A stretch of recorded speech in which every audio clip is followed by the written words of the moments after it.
नमस्कार मित्रों, मैं वैद्य साकेत कुमार आप सभी लोगों का एक बार फिर अभिनंदन और स्वागत करता हूं। आज की जो चर्चा का विषय है कि हरड़ पर हरितकी पर इतनी वीडियो बन चुकी है और ये पथ्या नाम से माता के नाम से कही गई है। कितने गुण हैं इस फल के बारे में ये बता दूं कि इस फल को आप जब खाते हैं, हरड़ का जब आप सेवन करते हैं तो विभिन्न प्रकार से आप इसको खाएंगे तो विभिन्न प्रकार से ही परिणाम प्राप्त होंगे। कोई भी मेडिसिन हो जब हम किसी रूप में लेते हैं तो उसका एक स्पेसिफिक रिजल्ट होता है, लेकिन हरड़ के साथ सोचिए या अभिया के साथ या हरितकी के साथ ये प्लस पॉइंट है कि इसको अलग अलग तरीके खाने से अलग अलग स्पेसिफिक पर्टिकुलर डिफरेंट रिजल्ट मिलता है। पहला चरण तो ये रहेगा और दूसरा चरण ये रहेगा कि किन लोगों को हरितकी का सेवन नहीं करना चाहिए, क्योंकि ऐसा नहीं है कि हरितकी में इतने गुणकारी तत्व हैं, इतना गुणकारी औषधि है कि आप भरपेट इसको सेवन कर लेते, ऐसा भी नहीं है। कुछ लोगों के लिए ये निषेध भी कही गई है। आज दोनों ही विषय पर चर्चा करेंगे।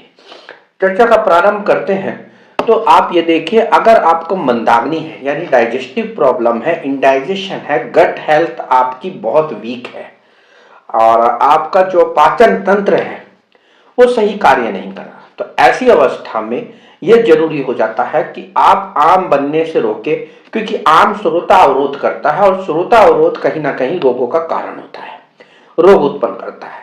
हमारा शरीर स्रोतस से मिलकर बना है, सेलुलर लेवल से लेकर इंटेस्टाइन तक, डिफरेंट प्रकार के विसर्जन ऑर्गन तक सभी छोटी छोटी नलिकाओं द्वारा मिलकर बने रहते हैं। ऐसी अवस्था में अगर आपकी मंदाग्नि होगी, आम बनेगा, श्रोतावरोध होगा, तो वो चैनल ब्लॉकेज हो जाते हैं, यानी कि टॉक्सिक मटेरियल वहीं पे कलेक्ट होने लगता है और आप बीमारियों से ग्रसित हो जाते हैं। ऐसी अवस्था में अगर आप मंदाग्नि के लिए आपको जरूरी है आप दीपन पाचन के तौर पर मेडिसिन लें और हरितकी का इस तरह सेवन करते हैं तो मुंह में चबाकर सेवन करें। यानी कि अगर आप मुंह में चबाकर सेवन करेंगे तो निश्चित रूप से आपकी अग्नि जठराग्नि से लेकर धात्वाग्नि तक और भूताग्नि तक, जो अग्नि के अलग अलग प्रकार बताए हैं, सभी पर कार्य करती है और सभी को आपके जो है उसको बढ़ाएगी।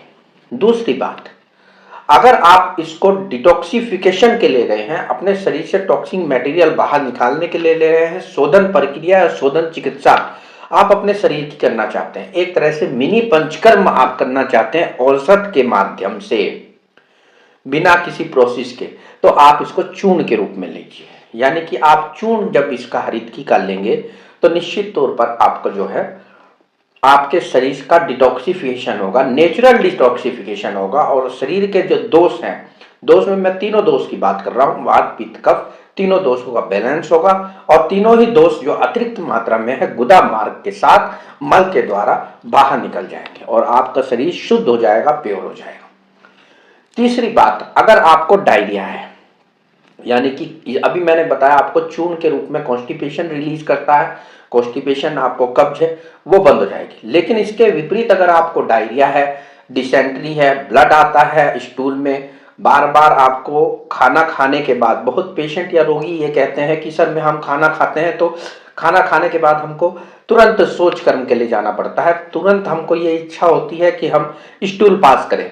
तो ऐसी अवस्था में या कोलाइटिस संग्रहणी से ग्रसित हो, इन सब चीजों में जब मल की ज्यादा अति प्रवृत्ति हो तो ऐसी अवस्था में आईबीएस में विशेष तौर पर, क्योंकि वहां भी साइकोलॉजिकल इंपैक्ट रहता है, मल की बार बार प्रवृत्ति की इच्छा होती है, तो बार बार अगर आप टॉयलेट जा रहे हैं तो ऐसी अवस्था में हरितकी का सेवन कर सकते हैं, वो उबाल कर कीजिए। और वन एंड लास्ट, अगर आपको कुछ भी समझ में नहीं आ रहा है, रसायन के तौर पर हरितकी अगर भामेशी ने कही है, ऋतु हरितकी के रूप में हर प्रकार के सीजन में एक ही हरितकी का अलग अनुपान है, जिस पर ऑलरेडी वीडियो बन चुकी है ऋतु हरितकी की, आप देख सकते हैं। तो अगर आप रसायन, अब वहां पे जो वीडियो खत्म हुई थी वो रसायन किसे कहते हैं, हमारे अंदर 7 धातुएं बनी हुई है, रस, रक्त, मांस, मेद, अस्थि, मज्जा, शुक्र, सभी धातुओं को समुचित और सम्यक पोषण देना, उन धातुओं से किट भाग को शरीर से बाहर निकालना, ऐसे दोनों प्रकार का कोर रिलेशन जिन औषध के माध्यम से होता है उन्हें रसायन कहते हैं। भामेशी ने इसे उत्तम रसायन कहा है, चरक ने इसे उत्तम रसायन कहा है, यानी कि चरक ने तो चिकित्सा स्थान लिखते हुए इसको प्रथम अध्याय में भी इंक्लूड किया है रसायन चिकित्सा में। तो रसायन चिकित्सा अगर आप ले रहे हैं और हरितकी का सेवन रसायन के तौर पर करते हैं तो विभिन्न प्रकार की ऋतुओं में अलग अलग अनुपान के साथ इसको सेवन किया गया है। ऋतु हरितकी पर वीडियो ऑलरेडी बन चुकी है, उसमें डिटेल है। अब इसके बाद लास्ट यूज, अगर आपको समझ में नहीं आता कि किस तरह हम चाह रहे हैं हरितकी कैसे हमारे लिए उपयोगी है, तो आप कुछ ना कीजिए, सिर्फ इसको फ्राई कर लीजिए, या तो कैस्टर ऑयल में फ्राई कर लीजिए या तेल में फ्राई कर लीजिए। कैस्टर ऑयल या एरंड का तेल ज़्यादा उत्तम रहता है, उसमें भर्जित कर लीजिए या घी में भून लीजिए। तो भुनी हुई हल्दी को अगर आप खाएंगे तो वो निश्चित रूप से जो है बहुत सर्व रोग हर कही गई है, यानी कि अधिकतर जो हरितकी द्वारा साध्य रोग हैं जो हरितकी से सही हो सकते हैं, सभी प्रकार के रोगों में हरितकी भून कर खाएंगे तो निश्चित रूप से लाभ होती है। लास्ट हरितकी का यूज होता है, अगर आप हरितकी का सेवन, आजकल कंटेमिनेटेड हम खाना खा रहे हैं, कंटेमिनेटेड फास्ट फूड है, कंटेमिनेटेड कोल्ड ड्रिंक्स है, कंटेमिनेटेड वाटर है, कंटेमिनेटेड हाईली प्रिजर्वेटिव अनाज है, कंटेमिनेटेड हाईली प्रिजर्वेटिव फल है और सब्जी है, इसके साथ फास्ट फूड है, चॉकलेट है, स्प्रिंग रोल है, हॉट डॉग है, चाउमीन है, बर्गर है, बच्चे अनसट खाते रहते हैं। तो ऐसे में हर चीज में दूसरी विष की तरह कार्य करते हैं। ये सब चीजें स्लो पॉइजन है और स्लो पॉइजन के हमारे स्रोतस के बीच में जम जाती हैं।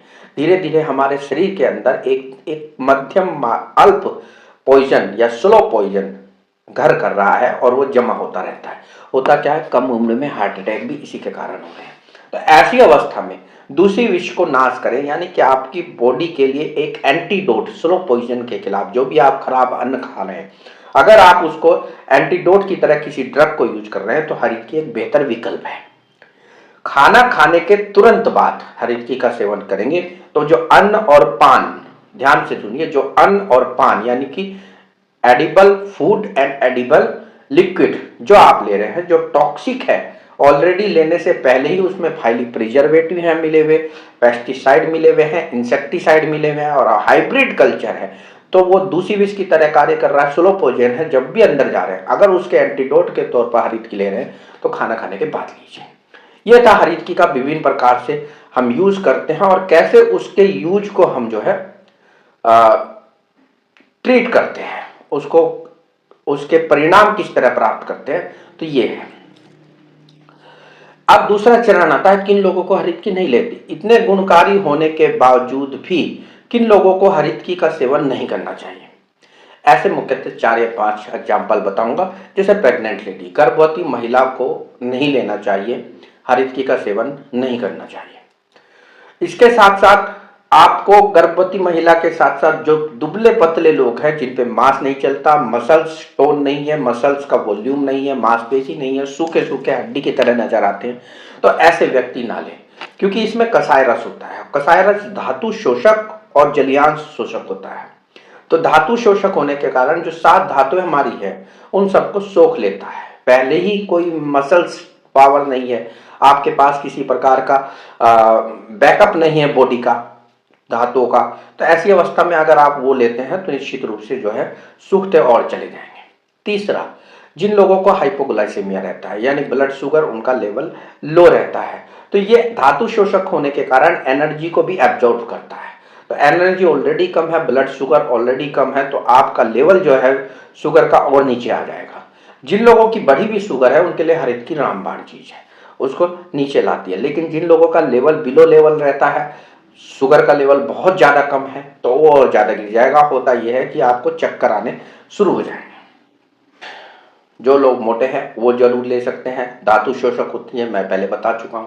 तो ऐसे अवस्था में धातु को एब्जॉर्ब कर लेती है, मांस को कम करती है, किसी भी तरह का मसल्स पावर हो। जिन लोगों को हीमोग्लोबिन की मात्रा बहुत कम रहती है वो ले सकते हैं, क्योंकि इसमें पांडु और कामला में पित्तज व्याधि में बहुत श्रेष्ठ औषधि कही गई है।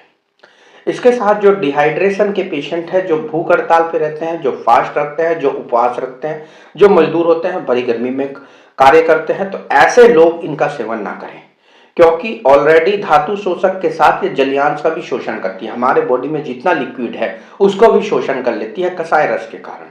तो ऐसी अवस्था में वो लोग बचे जो भूखे पेट है, लंबे समय से खाना नहीं खाया, या फास्ट रखते हो या मजदूरी करते हो। तो ऐसे लोग जिनको पसीना ज्यादा बहता है ना लें, हरितकी तो ज्यादा बेहतर है। इसके साथ जिन लोगों को फीवर है, क्योंकि फीवर में कसाय रस और विशेषकर जो 7 दिन से पुराना फीवर है, अगर आपको इस प्रकार का ज्वर है तो आपको 7 दिन से अधिक है तो वो ना ले तो ज़्यादा बेहतर है, क्योंकि कसाय रस होने के कारण श्रोतावरोध करता है। तो ऐसी अवस्था में कहीं ना कहीं जीर्ण ज्वर में इसको मना किया गया है। एक्यूट ज्वर में भी मना ही समझिए, जो एकदम हाई राइज टेम्परेचर होता है तो उसमें भी ना ले तो ज़्यादा बेहतर है। तो हरितकी के इतने गुणों के साथ हरितकी कहाँ नहीं लेनी चाहिए, ये भी बहुत ज़्यादा प्रमुख है। तो ऐसी अवस्था में जुड़े रहिए इस तरह की वीडियो के अनुसार, और हरड़ को एक विशेष स्थान दीजिए अपनी दिनचर्या में, अपने जीवन में।